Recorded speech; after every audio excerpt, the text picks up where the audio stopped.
I'll give you $5,000 if you serve me in French. Repeated the millionaire mockingly, as the whole table burst into laughter. The glasses trembled, wine splashed, and the restaurant turned into a stage of humiliation. In front of him, a young waitress watched in silence. Her hands barely trembled, but in her eyes there was something impossible to explain: dignity. The millionaire lifted his glass with arrogance. "Come on, give it a try," he said between laughs. "I'll give you $5,000 if you serve me in French." The whole dining room fell silent. She took a deep breath, and when she lifted her gaze, no one dared to laugh again. That night, the golden ember was overflowing with light and elegant murmurs. Chandeliers shimmered against the crystal glasses, laughter floated through the aisles, and the scent of expensive wine mixed with rosemary-seasoned steak. At the center of the room, one table of executives drew all eyes, four dark suits, gleaming watches, and one man with a far too confident smile, Alexander Duval. He spoke loudly, with the tone of someone who wasn't seeking conversation but rather an audience. "You know what I love about Chicago?" he said to his group. "You can get the best service in the world for so little." The laughter spread like sparks. A few steps away, Claire Morgan, her hair neatly tied back and the tray steady in her hands, waited for the noise to fade. "Good evening. Would you like to order now?" she asked calmly. "Of course, sweetheart," answered Alexander without even looking at her. "But first, how much of what I'm saying do you even understand?" She didn't reply, she simply poised her pen over her notepad, a polite smile curving her lips. "See," he added, glancing at his companions. "I talked to her, and she barely understands. That's why people here never get far." From the bar, Lauren Price, the restaurant manager, watched carefully. She wanted to step in, but the fear of the name Duval stopped her. She knew that man invested millions in the hotel group, and that one complaint from him could cost anyone their job. Claire took a deep breath. She remembered her brother Ethan's voice that morning. "You're the one who taught me my first words in French, remember? You're the best teacher in the world." Her fingers trembled slightly, not from fear, but from anger. "Would you prefer red wine or white?" she asked softly. Alexander looked her up and down, amused by her composure. "The one you can pronounce," he said, laughing loudly. The laughter of his companions filled the space. One of them looked down, uncomfortable, but said nothing. The silence that followed was thick, almost cruel. Claire stood her ground. She wouldn't give him the satisfaction of seeing her falter. Alexander raised his glass, savoring the power he thought he had. "On second thought," he murmured, leaning toward her so everyone could hear, "let's make it more interesting." "More interesting, sir?" she asked, unblinking. He smiled, enjoying every word. "Yes, a bet." He set his glass down with a sharp clink and declared loudly, "I'll give you $5,000 if you serve me in French." The laughter erupted again. Claire didn't move, she simply lowered her tray slowly, the candlelight flickering in her eyes. The air in the dining room grew dense, even the violinist seemed to pause. Lauren pressed her lips together, fearing the worst. Alexander waited for a reaction, but Claire stepped forward in silence, looked straight at him, and drew a deep breath. With a calm that froze everyone around, she said quietly, "Very well, sir. If that's what you want. If this story has already touched your heart, tell us in the comments where you're watching from and leave a like to keep following our stories." The murmur of the restaurant had changed. It was no longer cheerful or relaxed. It was tense, expectant, uneasy. The glasses stayed still on the tables, and the candles flickered like reflections of everyone's discomfort. Alexander Duval still wore his arrogant smile. He toyed with his wine glass as if time itself belonged to him. "Come on, miss," he said mockingly. "Don't take too long to think. Do you need me to translate it for you?" Claire Morgan didn't move. Her gaze stayed locked on him, restrained but intense. Every passing second made the tension thicker. She could feel the eyes of everyone in the room upon her, guests, waiters, even the pianist who had stopped playing. From the bar, Lauren gave her a pleading nod. "Let it go, please." But Claire wasn't going to let it go, not after so many hidden humiliations behind polite smiles. She inhaled slowly. "The gentleman would like to be served in French," she repeated evenly. "You're really going to try?" laughed Alexander, arching an eyebrow. "This should be interesting." One of his younger partners tried to step in. "Alexander, That's enough. Let her do her job. But the millionaire cut him off with a gesture. No, no, I want to see this. Claire set her tray down on the service table. Her breathing was so steady it was barely visible. Ethan's voice echoed in her mind. Don't ever let anyone make you feel small for knowing more than they do. When she raised her eyes again, her expression had changed. The fear was gone, replaced by a dangerous calm. So, said Alexander, leaning back in his chair, what will you tell me, miss? Claire took a step forward. Her voice rang clear, her French diction slicing through the air like a blade. Would you like me to start with the wine list, or shall I teach you some manners first? The silence was absolute. The laughter died out like a candle in the rain. The men glanced at each other in confusion. Lauren's eyes widened in disbelief. Alexander, for the first time, didn't know what to say. The waitress, the one he thought was ignorant, had just spoken French more fluently and naturally than he ever could. He tried to laugh, but his voice trembled. And you, do you speak French? She smiled faintly, without arrogance. Let's just say I understand it well enough to know when someone's trying to mock me. The murmur returned, but it was different now. It wasn't laughter anymore, it was low whispers, sighs, a mix of shame and admiration. Alexander lowered his gaze to his glass, turning it slowly between his fingers as if searching for an answer in its reflection. Claire turned halfway around, tray in hand, and walked away slowly. The echo of her footsteps was the only sound in the entire room. Behind her, Alexander Duval felt something he hadn't experienced in years, shame. A feeling that, without realizing it, would mark the beginning of his downfall. For a moment, no one moved.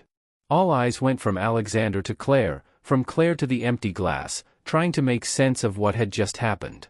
Alexander Duval kept a frozen smile, but the mocking gleam in his eyes had vanished.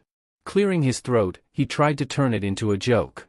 Well, he murmured, forcing a laugh, looks like someone's been taking YouTube lessons. A few nervous chuckles rippled around the table, more out of habit than amusement, but they quickly faded. Claire Morgan didn't lower her head or take a step back. She just looked at him with that disarming calm, that kind of strength that doesn't need words. Sorry, she said. If you're done with the show, I can bring you the wine list. Her tone was flawless, polite, but every syllable carried a blade's edge. Lauren Price finally approached, walking carefully, trying to ease the tension. Mr. Duval, please allow me to offer you a bottle from the house, compliments of the restaurant, she said with a tight smile, to make up for the misunderstanding. Misunderstanding, repeated Claire, not even looking at her. Her words floated in the air like velvet-wrapped knives. Alexander took a sip of wine and pointed his glass at her. You've got quite the attitude, miss, but be careful not to get too clever. Pride doesn't pay the bills. She held his gaze, unafraid. And money doesn't buy manners, sir. The words hit like a slap. A couple of nearby customers held their breath. Lauren discreetly grabbed Claire's arm and whispered, Please, don't get yourself in trouble. Claire nodded but didn't look away from Alexander Duval. Inside her, something stirred, not anger, but the dignity she'd been denied too many times. As she walked away, the millionaire's voice followed her, lower now, almost uncertain. Where did you learn to speak like that? Claire paused for just a second. In places where people don't need to humiliate others to feel superior, she replied, and kept walking. Behind her, Alexander felt an unfamiliar emptiness in his chest. It wasn't anger, it was something else, something unsettling, a reflection of himself in that woman. Lauren approached her at the bar. You're out of your mind, she whispered. That man could have you fired tonight. Claire set her tray down on the counter, took a slow breath, and replied with disarming serenity. If they fire me for telling the truth, so be it. Some things hurt more than losing a job. Lauren looked at her in silence. For a moment, she felt envy for that peace, that strength she herself had forgotten. A few feet away, Alexander Duval watched her, confused. The woman he'd tried to ridicule had exposed him in front of everyone. For the first time, he didn't know how to reclaim his power. As Claire served another table, the sound of the violin returned to the restaurant, but it sounded different now, less refined, more human, as if the entire place had changed with a single sentence. And Alexander, staring into his glass, realized that the night was far from over. It had only just begun. The evening went on, but the atmosphere never recovered. Conversations faded little by little, as if everyone feared breaking the fragile silence that lingered in the air. Even the pianist seemed to play more cautiously, choosing notes that wouldn't disturb anyone. Claire Morgan kept working, moving among the tables with the precision of someone who has learned to hide what she feels. Her face remained composed, but inside, her heart raced, not from fear, but from the surge left by a battle won with dignity. From a distance, Lauren watched, still in disbelief. "I don't understand how you can just keep going like nothing happened," she whispered as they crossed paths at the bar. "That man could ruin you with one phone call." Claire filled a glass of water and replied quietly, "Maybe, but he can't take away my peace. I've already learned that." Across the room, Alexander Duval was still seated. His associates had already left, uncomfortable with the scene, but he stayed, staring into his wine. He couldn't stop thinking about her. It wasn't just wounded pride, it was something deeper, something that made him uneasy in his own skin. The echo of her voice, that perfect French, wouldn't leave his mind. He ordered another bottle, not out of pleasure, but distraction. When Claire returned to his table, he looked up with an attempt at courtesy that didn't come naturally. "I didn't mean to offend you," he said quietly. "Sometimes people say things without thinking." She lifted her eyes, her expression unreadable. "Sometimes people say exactly what they mean, sir," she replied calmly. He gave a strained smile. "You're right," he admitted, then paused. "Where did you learn French?" "At the university," she answered neutrally. "Before working here, I studied French literature." Alexander nodded slowly. "I wouldn't have guessed." "No one does," she replied. "I don't usually mention it." For the first time, the silence between them wasn't hostile, it was strange, heavy, like two worlds that should never meet but suddenly shared the same space. A group of new customers entered the restaurant, breaking the tension. Claire took the chance to walk away discreetly. Alexander followed her with his eyes, feeling a pang he couldn't name. Lauren approached him with the kind of caution reserved for those who know powerful people too well. "Mr. Duval, thank you for your understanding. The house would like to offer you dessert on the house." He nodded absently but didn't take a bite. His thoughts were elsewhere, or rather, with someone else. Meanwhile, in the kitchen, Claire washed her hands under cold water, letting the silence surround her. She knew that night wouldn't go unnoticed, people would talk, and there might be consequences. But she also knew something else. For the first time in a long while, she didn't feel small. As she closed her eyes for a moment to steady her breath, she didn't notice that, from a distance, Alexander was watching her leave the restaurant with an uneasy certainty that this story wasn't over. The next morning, the sun bathed Michigan Avenue in golden light. The hum of traffic and the smell of fresh bread filled the air. Claire Morgan walked toward the golden ember with a calm stride, as if nothing had happened the night before. But inside her, something had shifted. Along the way, she bought a sweet roll for her brother Ethan, who waited at home before heading to school. The boy smiled as he listened to her stories about languages and faraway countries. "Do you know what merci means, Ethan?" she asked. "Thank you," he replied proudly. "That's right." She brushed his hair affectionately. "Never forget, words can build or destroy." When she arrived at the golden ember, the rumors were already spreading. The waiters whispered among themselves with a mix of admiration and fear. "They say she left him speechless," one murmured. "And that she spoke French better than he did," added another. Lauren greeted her nervously. "I got a call from management," she said quietly. "They said Mr. Duval asked to speak with you if you came back." Claire raised her eyebrows, surprised. "Come back? After what happened?" "I don't know," Lauren replied. "But his driver called about an hour ago." The day dragged on with that kind of tension you feel when something inevitable is about to happen.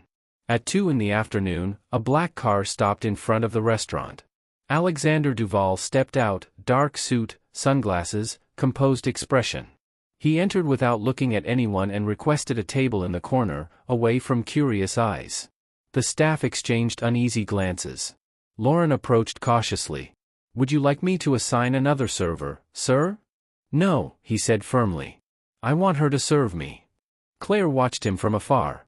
Her instincts told her to stay away from that table, but something inside her, a mix of pride and serenity, pushed her forward. "Good afternoon, Mr. Duval," she said in her usual professional tone. What would you like to order today? He looked up. Just a black coffee, no sugar, he said, pausing before adding, and a conversation, if you don't mind. She held the tray in her hands. That depends on the topic. Alexander gave a faint smile. Yesterday. How you managed to turn the entire restaurant against me in 5 seconds. Claire met his gaze calmly. I didn't do anything, sir, she said. I just spoke your language. You decided how to use it. He looked down. I suppose I deserved that. He exhaled slowly. I don't usually apologize, but last night I saw something in myself I didn't like. His words caught Claire off guard. For a brief moment, she thought she saw sincerity in his eyes, but she said nothing. The silence stretched between them. The aroma of fresh coffee drifted in the air. Alexander held the cup in both hands, as if finding courage in its warmth. You're not just a waitress, are you? He asked at last. Claire smiled faintly. No one is just anything, sir. We all have stories, some people just don't care to listen. He nodded slowly, unsure what to say. His usual arrogance seemed to crumble piece by piece. He watched her walk back toward the counter, and for the first time, he felt something he'd never felt in his life of power and wealth, respect, mixed with a strange need to understand her. And as he watched her serve another table, he couldn't imagine that this curiosity would soon lead him to discover something that would change the way he saw the world forever. Over the following days, Alexander Duval returned to the Golden Ember 3 times. Never with the same executives, never with laughter. Now he came alone, ordered the same thing, a black coffee, and sat in silence, watching from his usual table. At first, Claire Morgan pretended not to notice him, but each time she walked by, she felt his gaze. It wasn't a look of dominance or judgment, it was something else, a mix of respect, curiosity, and something she preferred not to name. Lauren Price watched her with concern. This is starting to worry me. That man doesn't make a move without a reason. What does he want from you? I don't know, Claire replied. But as long as he treats me with respect, I don't care. One afternoon, while reviewing paperwork in his office, Alexander called his assistant. Get me information on an employee from the Golden Ember. Her name is Claire Morgan. Reason? Asked the assistant. Personal, he replied curtly. Hours later, the report arrived in his inbox. Former student at Hamilton University, French literature major. Scholarship cancelled due to family reasons. Mother deceased 3 years ago. Guardian of an 11-year-old boy. Alexander read the report several times, pausing at each line. He didn't understand why it affected him so deeply, perhaps because he'd never stopped to think about the stories behind the people who served his table. That night, he returned to the restaurant. Claire saw him enter and sighed silently. She approached with her notepad, maintaining her usual professional distance. The usual coffee, sir? Yes, he said. But this time, I'd like to ask for something more. She looked up, wary. I'm listening. Yesterday I found out you studied French literature, he said directly. That you left the university to take care of your family. The pen slipped from her hand. What? Her voice dropped a tone. Who gave you that information? It wasn't my intention to invade your privacy, he tried to explain. I just wanted to understand. Claire clenched her jaw. You had no right. He nodded, accepting the fault. I know. But there's something I need to tell you. She waited in silence. Last night, I thought about what you said, that there are languages that shouldn't be used to humiliate. Alexander lowered his gaze. You were right. I can't stop thinking about how many times I did it without realizing it. Claire watched him, unsure whether to believe him. There was something different in his voice, an honesty she hadn't heard before, though the sting of humiliation was still fresh. Don't try to cleanse your conscience with me, sir, she said firmly. I don't need your remorse. I'm not seeking that, he interrupted softly. I just want to listen, to know who you really are. For the first time, she looked at him for a long moment, as if searching his eyes for some hidden motive. What she saw disarmed her. There was no arrogance, no irony, only a man beginning to understand that money didn't make him more worthy. There's not much to tell, she finally said. Life taught me French, but it also taught me when to stay silent. Alexander smiled faintly, with sadness. And still, your words are worth more than everything I've said in years. She stepped back, unsettled by the emotion that his words stirred in her. Turning away to tend another table, her breath trembled slightly. Meanwhile, at his table, Alexander opened the check folder, left the exact payment, and slipped in a small folded note that read in his neat handwriting, "Some languages are spoken without words." Claire found it minutes later, and for the first time, she felt that the man who had once humiliated her was beginning to learn how to listen. The following days brought a different air to the Golden Ember. The staff sensed a new calm in the atmosphere, though no one dared to speak about it. Alexander Duval kept returning to the restaurant, but not as the man who commanded, rather as someone learning to observe. And Claire Morgan, despite trying to keep her distance, began to realize that the silence of that particular customer no longer weighed on her. That afternoon, the sky over Chicago turned gray. Rain tapped against the windows, filling the space with a soft sound that blended nostalgia and peace. Alexander sipped his coffee while Claire served another table. Every now and then, their eyes met, briefly, almost timidly, as if both feared breaking something fragile that was just beginning to form. Lauren Price approached discreetly. "Well, do you realize he only comes here to see you?" she whispered with a grin. "Don't say that, Lauren." "It's not like that," Claire replied. "Then why do your hands shake every time he walks by?" Claire looked down.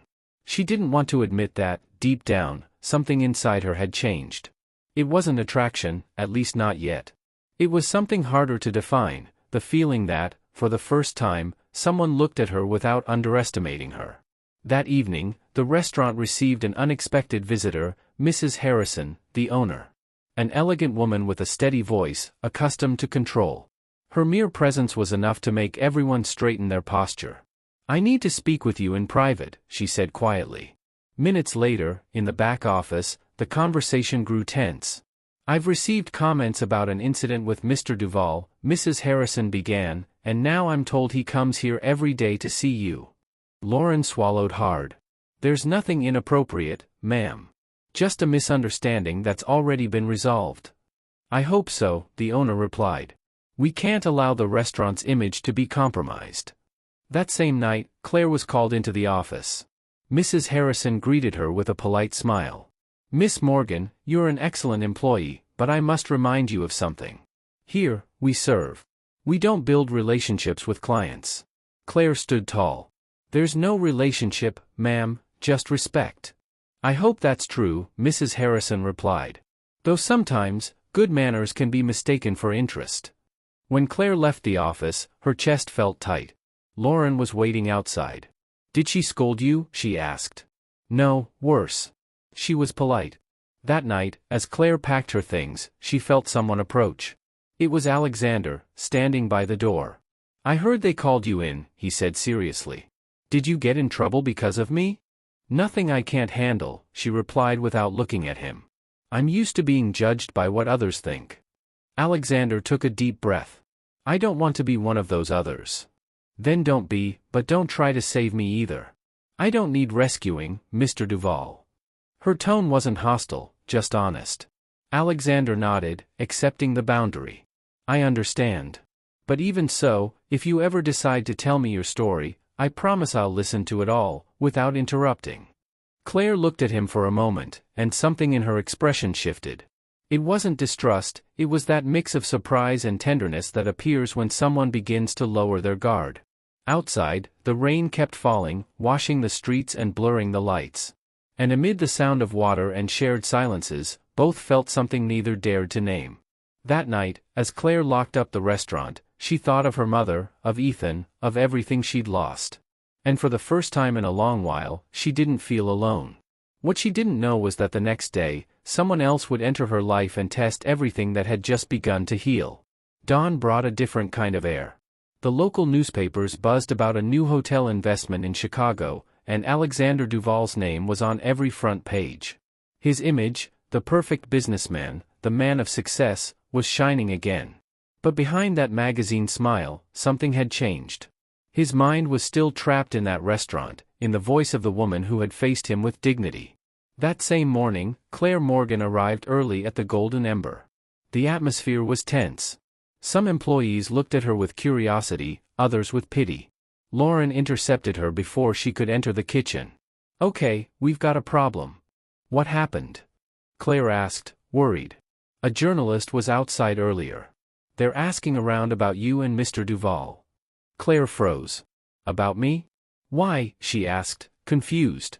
Lauren Price lowered her voice. Apparently, someone saw Alexander leaving with you the other night. They're implying things. Claire felt her stomach tighten. That's not true. I know, said Lauren, but people don't need the truth, just rumors. By noon, Mrs. Harrison, the owner, stormed in. Miss Morgan. Her voice echoed across the restaurant. My office. Now. The tone alone was enough to make everyone look down. Inside, Mrs. Harrison threw a phone onto the desk. On the screen was a photo, Claire and Alexander talking by the door, rain pouring behind them. At first glance, it looked intimate. Can you explain this? The owner demanded. We were just talking, that's all. Just talking, she repeated with irony. That's not how people see it.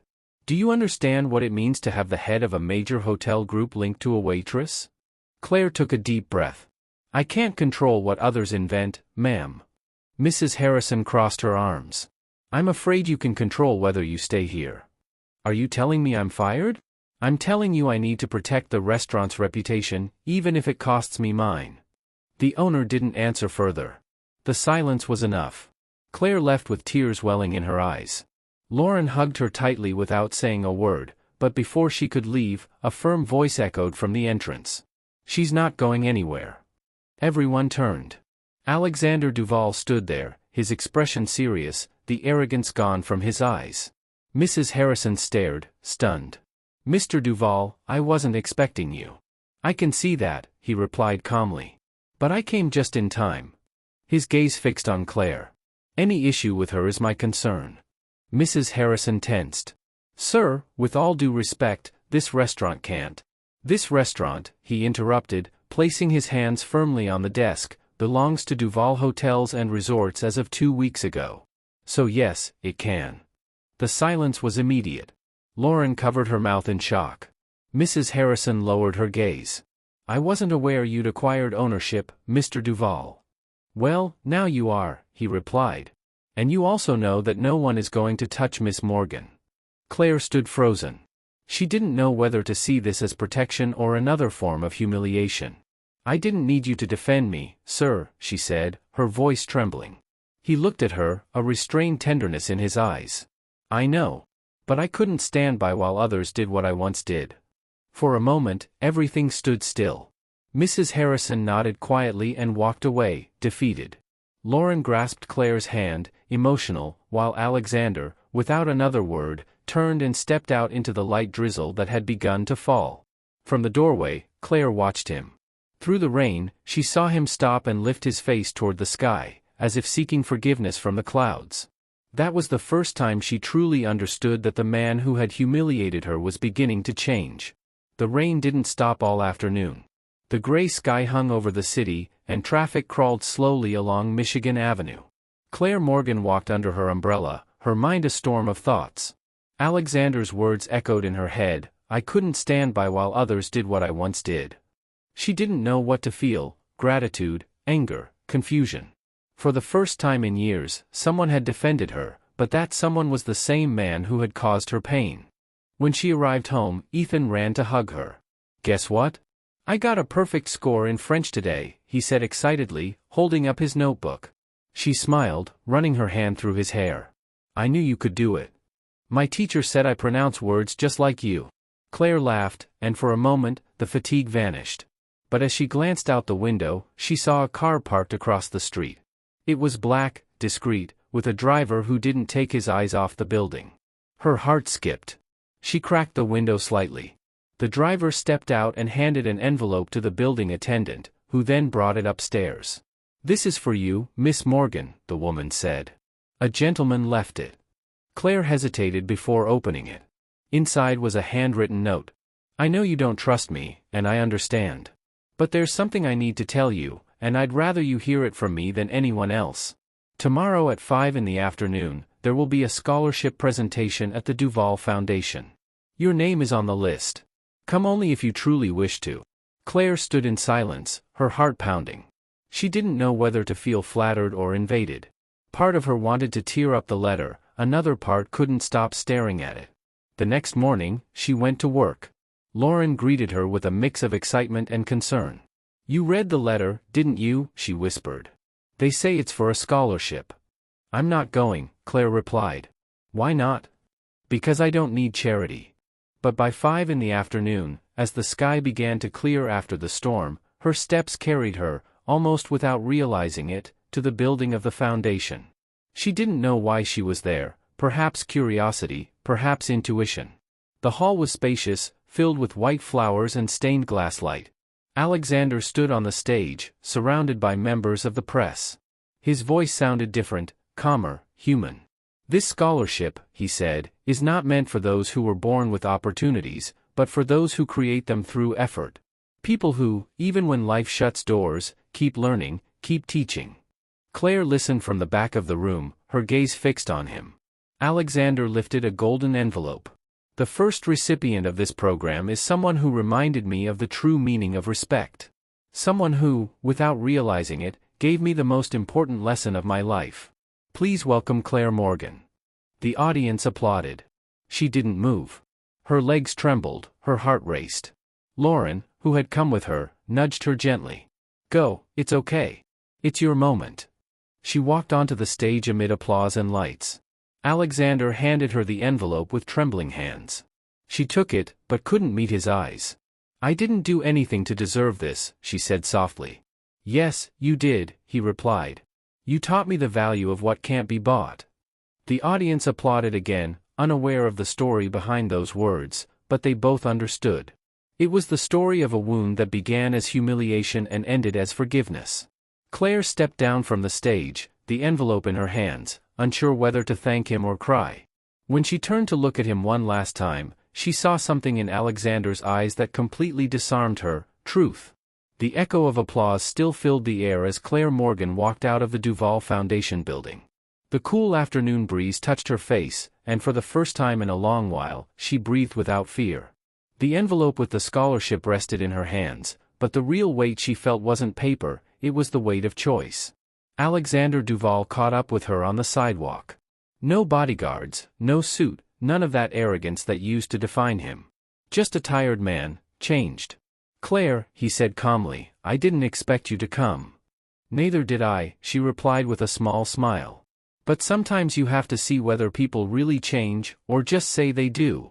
He held her gaze without flinching. "I'm trying to change, not out of guilt, but because I don't want to live empty anymore." She looked down. "Change isn't something you say, it's something you show." "Then let me show it," he said sincerely. "I'm not asking for anything, just that you keep studying, keep inspiring others the way you inspired me." Claire stayed silent. Inside her, something finally settled into peace. It wasn't forgiveness yet, but it was understanding. The certainty that the man who had once humiliated her had learned the lesson life had denied him: respect. "Thank you, Mr. Duval," she said at last. "Please," he replied with a gentle smile, "just Alexander." She nodded, her expression calm. "Then thank you, Alexander. And good luck with your new way of speaking." He chuckled softly. "I hope one day I can do it as well as you." They stood there beneath a sky that was shining again. No embrace, no promise, no debt. Just two people who, after hurting each other, learned to walk separate paths carrying the same lesson: dignity isn't begged for, it's proven. That night, when Claire returned home, Ethan was waiting with a cup of hot chocolate and a smile. "So, you're going back to school?" he asked. "Yes, sweetheart," she said. "But this time, I'll do it for us." The boy hugged her tightly. And as the city lights reflected in the window, Claire Morgan realized that all the pain she had endured had a purpose. Because even though life had placed her face to face with contempt, her answer had been the most powerful of all, that of a heart that refuses to give up. Somewhere in the city, Alexander Duval, gazing through the window of his empty office, whispered words only she would have understood. Respect. Dignity. Hope. And so, their paths diverged, but the lesson remained forever. Sometimes life doesn't punish with shouts, but with mirrors. Alexander Duval understood that too late, when he saw in the eyes of that waitress the reflection of everything he had lost by believing himself superior. It wasn't just a lesson about language, it was a lesson about humanity. Claire Morgan hadn't sought revenge, or applause, or recognition. She only wanted respect. And she earned it, not by raising her voice, but by proving that dignity is not negotiable.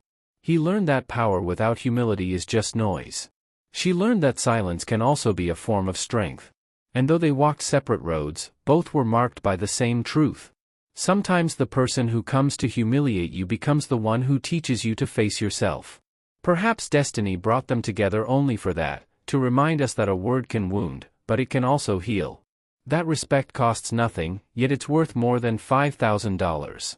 If this story touched your heart and you'd like to help us keep sharing stories like this one, tap the super thanks button. It's the little heart with the $ you see below the video. Every time you do, you help us continue creating stories that inspire and uphold the dignity of people everywhere. Thank you for staying with us until the end of this story. Tell us in the comments which part moved you the most. Subscribe and turn on the notification bell so you don't miss our next stories. Leave a like if you believe in the invisible strength of dignity and family. And before you go, watch the story we've left for you here on the left. I'm sure it will move you too and make you reflect.